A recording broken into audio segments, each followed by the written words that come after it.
17 सितंबर 2023। समय रात 11:40। स्थान कैलाश हिल्स।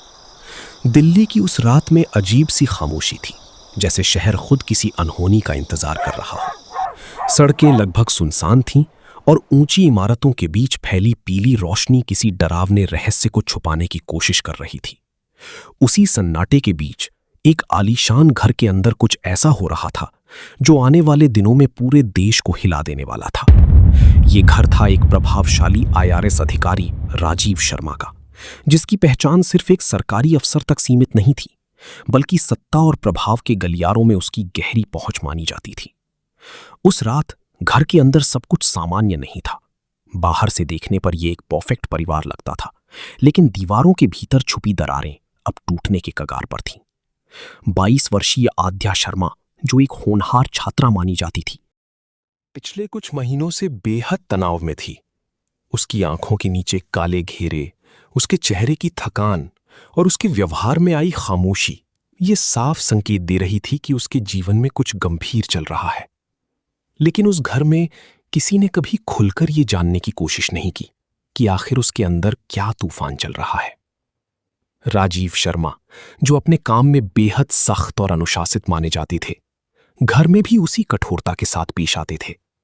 उनके लिए प्रतिष्ठा और सामाजिक छवि सबसे ऊपर थी।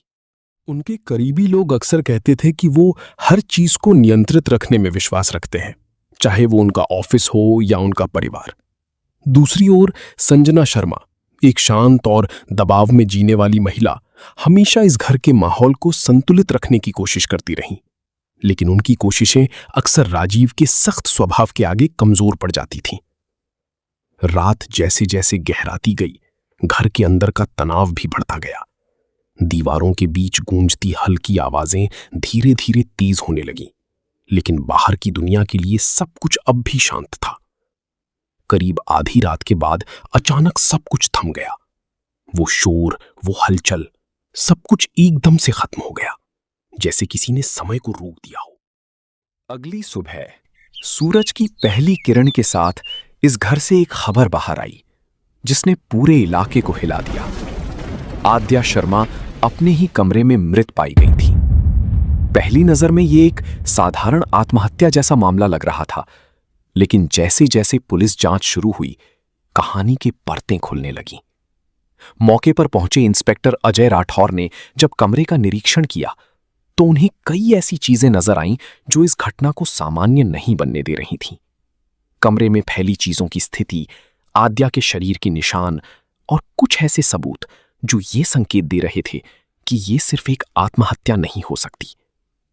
जांच के दौरान आद्या के करीबी दोस्त आदित्य वर्मा से भी पूछताछ की गई।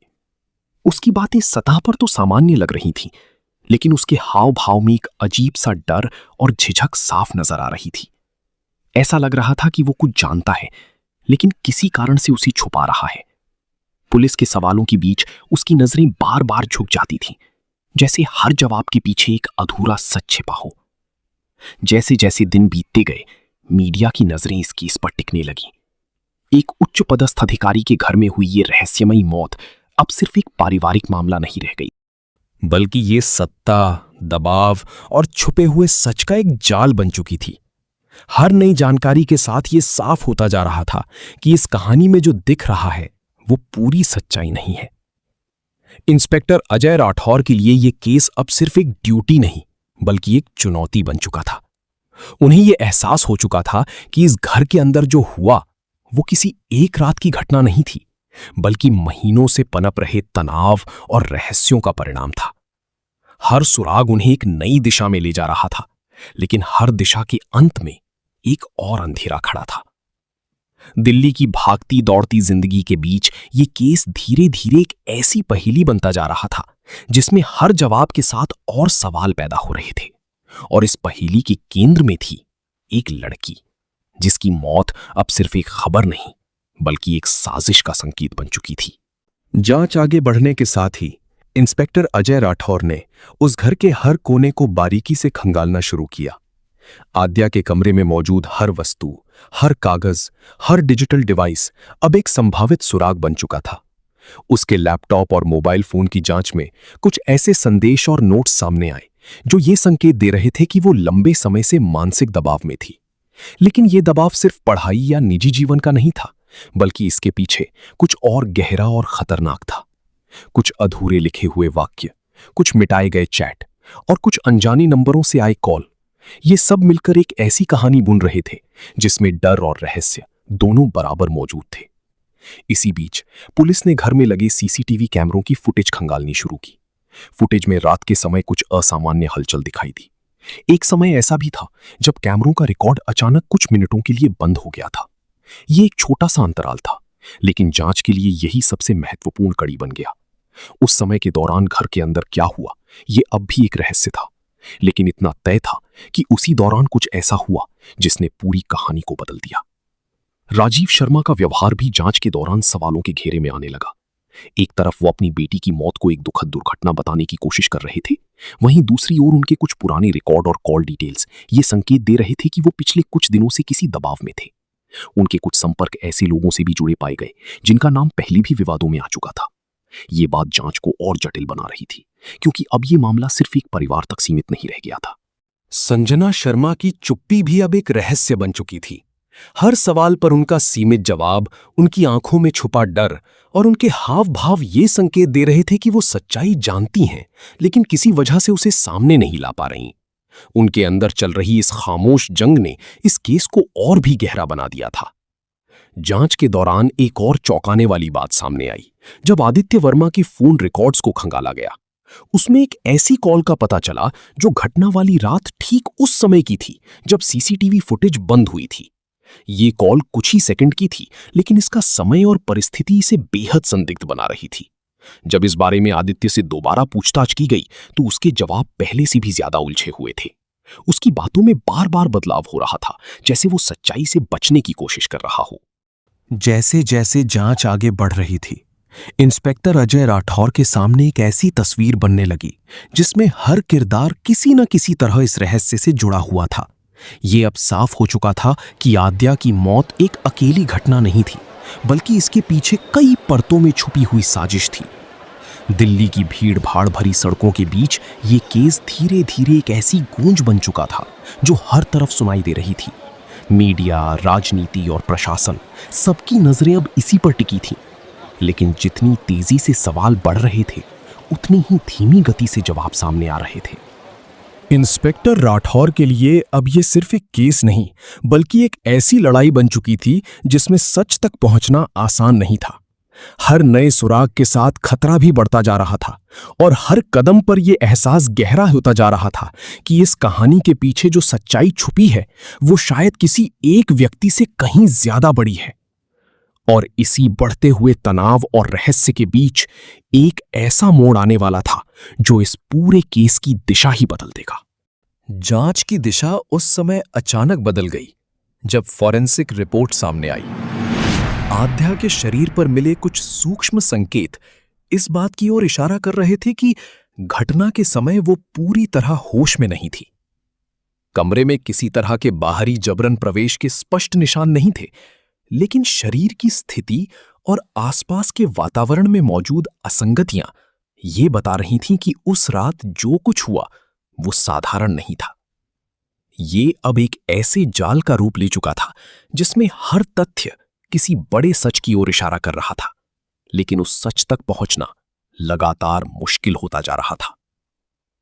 इंस्पेक्टर अजय राठौर ने अब केस को और गहराई से देखने का निर्णय लिया। उन्होंने आद्या के पिछले कुछ महीनों के व्यवहार, उसके सामाजिक दायरे और उसके संपर्कों की एक विस्तृत कड़ी बनानी शुरू की। इसी दौरान एक ऐसा नाम बार बार सामने आने लगा जो पहली जांच के दायरे में नहीं था। ये नाम किसी आम व्यक्ति का नहीं था, बल्कि एक ऐसे प्रभावशाली व्यक्ति का था जिसकी पहुंच सत्ता और प्रशासन के ऊपरी स्तर तक मानी जाती थी। इस नाम के सामने आते ही केस की संवेदनशीलता कई गुना बढ़ गई। जैसे ही इस कड़ी को जोड़ने की कोशिश की गई, अचानक कुछ अजीब घटनाएं होने लगी। जांच से जुड़े कुछ महत्वपूर्ण दस्तावेज गायब होने लगे, कुछ गवाह अचानक अपने बयान बदलने लगे और कुछ लोग जो पहले सहयोग कर रहे थे अब चुप्पी साधने लगे। ये सब किसी संयोग का हिस्सा नहीं लग रहा था, बल्कि एक सुनियोजित प्रयास प्रतीत हो रहा था जिसमें सच को दबाने की कोशिश की जा रही थी। राजीव शर्मा के व्यवहार में भी इस दौरान एक स्पष्ट बदलाव देखने को मिला। जो व्यक्ति पहले आत्मविश्वास से भरा हुआ दिखाई देता था, अब उसकी चाल और बातों में एक बेचैनी साफ झलकने लगी थी। उनके फोन कॉल्स की आवृत्ति बढ़ गई थी और कई बार वो ऐसी जगहों पर जाते हुए देखे गए जहां उनका जाना सामान्य नहीं माना जा सकता था। ये सब इस ओर संकेत कर रहा था कि वो किसी बड़े दबाव में हैं या शायद किसी ऐसी सच्चाई से जुड़े हैं जिसे सामने आने से रोकना उनके लिए बेहद जरूरी है। इसी बीच एक ऐसा सुराग सामने आया जिसने इस पूरे केस को एक नई दिशा दे दी। आद्या के लैपटॉप से रिकवर की गई एक डिलीटेड फाइल में कुछ ऐसे संकेत मिले जो ये बताते थे कि वो किसी संवेदनशील जानकारी के संपर्क में थी। ये जानकारी किसी व्यक्तिगत मसले से कहीं ज्यादा बड़ी थी। ये कुछ ऐसा था जो कई लोगों की छवि और करियर को प्रभावित कर सकता था। उस फाइल के कुछ हिस्से अधूरे थे, लेकिन जितना भी सामने आया वो ये समझने के लिए काफी था कि आद्या किसी ऐसे राज की बेहद करीब पहुंच चुकी थी जिसे छुपाने के लिए कोई भी हद पार की जा सकती थी। इंस्पेक्टर अजय राठौर अब इस निष्कर्ष पर पहुंच रहे थे कि यह मामला एक साधारण हत्या या आत्महत्या का नहीं है, बल्कि ये एक ऐसी साजिश का हिस्सा है जिसमें सत्ता, डर और नियंत्रण का खेल खेला जा रहा है। लेकिन जितना वो इस सच्चाई के करीब पहुंचते, उतना ही खतरा उनके चारों ओर बढ़ता जा रहा था। एक रात जब राठौर अपने कार्यालय में इस केस की फाइलों पर काम कर रहे थे, तभी उन्हें एक अनजान नंबर से कॉल आया। कॉल के दूसरी ओर कोई आवाज नहीं थी, लेकिन कुछ सेकंड की खामोशी के बाद कॉल कट गया। ये एक साधारण घटना लग सकती थी, लेकिन उस समय और परिस्थिति में ये एक स्पष्ट संकेत था। कोई उन्हें देख रहा था, कोई उनकी हर गतिविधि पर नजर रख रहा था। दिल्ली की सड़कों पर चलती जिंदगी के बीच ये केस अब एक ऐसे अंधेरे में प्रवेश कर चुका था जहां हर कदम पर अनिश्चितता थी। सच अब भी कहीं छुपा हुआ था, लेकिन उसे सामने लाने की कीमत लगातार बढ़ती जा रही थी। और फिर एक ऐसा खुलासा सामने आया जिसने इस पूरे केस को सिर्फ एक अपराध की कहानी नहीं रहने दिया, बल्कि इसे एक ऐसी सच्चाई में बदल दिया जो शायद कभी पूरी तरह सामने आ ही नहीं पाएगी। उस खुलासे ने इंस्पेक्टर अजय राठौर के सामने पूरी तस्वीर को एक नए, कहीं अधिक भयावह रूप में रख दिया। आद्या के लैपटॉप से मिली अधूरी फाइल को जब तकनीकी विशेषज्ञों ने जोड़ने की कोशिश की, तो उसमें कुछ ऐसे दस्तावेजों के अंश सामने आए जो एक बड़े आर्थिक घोटाले और सत्ता के गलियारों में चल रहे गुप्त समझौतों की ओर इशारा कर रहे थे। ये कोई साधारण जानकारी नहीं थी। ये उन लोगों के खिलाफ सबूत थे जिनके नाम अक्सर सिर्फ बंद कमरों में लिए जाते थे। जैसे ही इस जानकारी की पुष्टि होने लगी, घटनाओं की गति अचानक तेज हो गई। केस से जुड़े कुछ अधिकारी बिना किसी स्पष्ट कारण के ट्रांसफर कर दिए गए। मीडिया में अचानक इस मामले की कवरेज कम होने लगी और जो खबरें पहले सुर्खियों में थीं, वे धीरे धीरे गायब होने लगी। ये सब कुछ इतना व्यवस्थित और सटीक तरीके से हो रहा था कि ये साफ हो गया, कोई बहुत शक्तिशाली ताकत इस पूरे मामले को नियंत्रित कर रही है। इसी बीच एक रात संजना शर्मा ने अचानक इंस्पेक्टर राठौर से मिलने की इच्छा जताई। वो मुलाकात किसी औपचारिक बयान की तरह नहीं थी, बल्कि एक ऐसी कोशिश थी जिसमें वर्षों से दबा हुआ सच बाहर आने के लिए संघर्ष कर रहा था। उनकी आंखों में डर पहले से कहीं ज्यादा गहरा था, लेकिन उसी डर के बीच एक निर्णय भी दिखाई दे रहा था। उन्होंने सीधे शब्दों में कुछ नहीं कहा, लेकिन उनके इशारों और अधूरे वाक्यों ने यह स्पष्ट कर दिया कि आद्या जिस राज के करीब पहुंची थी, वही उसकी मौत का कारण बना। उस रात के बाद घटनाएं और भी तेजी से बदलने लगीं। आदित्य वर्मा अचानक लापता हो गया, उसका फोन बंद हो गया और उसका कोई पता नहीं चला। ये वही व्यक्ति था जिसकी कॉल डिटेल्स इस केस की सबसे अहम कड़ी बन चुकी थी। उसका यूं गायब हो जाना इस बात का संकेत था कि या तो वो किसी बड़े डर के साए में छुप गया है या फिर उसे चुप करा दिया गया है। इंस्पेक्टर अजय राठौर अब एक ऐसे मोड़ पर खड़े थे जहां हर दिशा खतरे से भरी हुई थी। उनके पास जो सबूत थे वे सच्चाई की ओर इशारा तो कर रहे थे, लेकिन उन्हें साबित करना लगभग असंभव होता जा रहा था। ऊपर से आ रहे दबाव, लगातार बदलती परिस्थितियां और हर कदम पर नजर रखती अदृश्य ताकतें, ये सब मिलकर इस केस को एक ऐसी भूल भुलैया बना चुकी थीं जहां से बाहर निकलना आसान नहीं था। दिन बीतते गए और धीरे धीरे ये मामला फाइलों में दबने लगा। जो सवाल कभी पूरे देश में गूंज रहे थे, वे अब सिर्फ कुछ बंद कमरों तक सीमित रह गए थे। आद्या शर्मा की मौत अब एक अधूरी कहानी बन चुकी थी।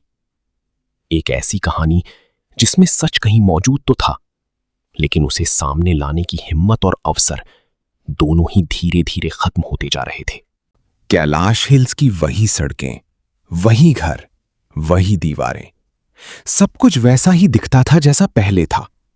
लेकिन अब उस घर के अंदर एक ऐसा सन्नाटा बस चुका था जो सिर्फ खामोशी नहीं बल्कि दबे हुए सच की गूंज था। और कहीं उस सन्नाटे के बीच एक सवाल आज भी जिंदा है। क्या आद्या की मौत सिर्फ एक हादसा थी, या फिर वो एक ऐसी साजिश का हिस्सा थी जिसकी परछाई अब भी इस शहर पर मंडरा रही है?